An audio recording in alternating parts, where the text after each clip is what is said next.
course. I hope we're all doing well. This week I'd like to speak to you about a bit of research I've done on the Mind website for better mental health, as I thought it was sort of a good time to take stock, see how we're doing, maybe recommend some tips for how we can cope with life in lockdown a bit better.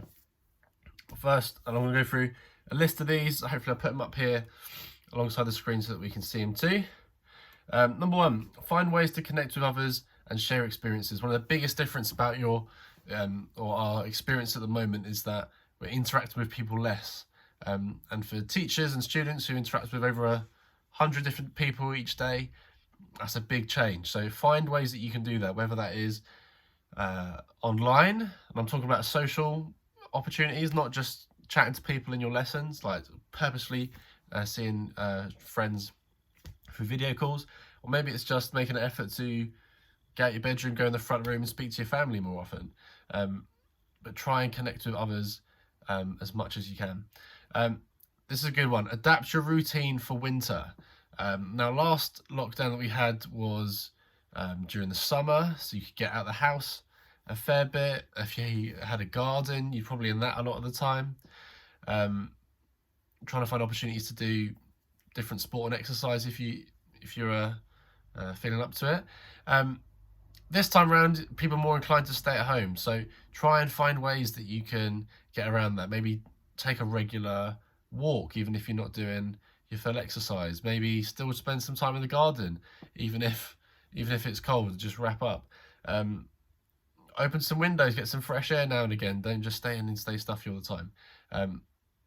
Try and think of things that you enjoy doing in the winter, like, I don't know, watching a certain type of film, maybe doing something with your family, but try and adapt it for winter, as it's going to be a bit different. Next one, get as much natural light as you can. This is from the website. I thought it was quite an interesting one because, again, compared to a normal day where you're out and about in school, maybe you're doing PE, maybe you've got sports afternoon, even though the days are shorter, you would be exposed to more light, and that can affect you in lots of different ways. It can affect the sort of vitamins you get, the vitamin D you get. It can also affect your mood. So try and make sure you get lots of natural light, whether that is because you're going for a walk or opening windows. But that's quite an interesting one. Look after your physical health. So I'm one of those people who's guilty of exercising, enjoying things more when the weather's good. I'll get out on my bike less. I'll go for runs a bit less. But it's really important that we still do it. Not just for just the physical benefits, because it's good for your mental health as well. Helps you focus, helps you switch off, and helps you sort of breaks your week up a little bit as well. And a good way of doing that would be joining the Zoom session, high intensity interval training session with Mr. Misson, Mr. Goldberg, and some other PE teachers every Thursday at 6. So please look out for that. Take care of news and information. That's an interesting one. Exposing yourself to lots and lots of news isn't always going to be the best thing for you, particularly with the type of news that's out there at the moment. So be careful with it. Don't bombard yourself with it. Maybe make a point of finding something positive to look at as well. But take care of how you're using that. Take care if you're using social media, what you're looking at and how long you're spending on it. A lot of phones now have really helpful things, shows you how much screen time you've had throughout the week. So check that, see what you're looking at and see how long you're spending on it. And then lastly, what to do if you're experiencing low mood or depression or anxiety. Talk about it. The best people to talk about in your situation will be your parents.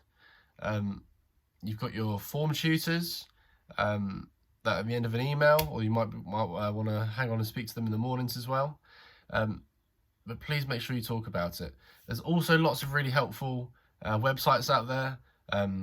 Koof, Mind, lots of other ones. I'll try and post some pictures or some links to those here as well. But gentlemen, I can't stress enough, take some real positive steps to look after yourself during this lockdown, and have a think about what you are doing to take care of yourself and what you could do to help take care of those around you as well. feel free to get in touch with me if you want to talk about any of these issues. But until next time, stay safe and I'll see you soon.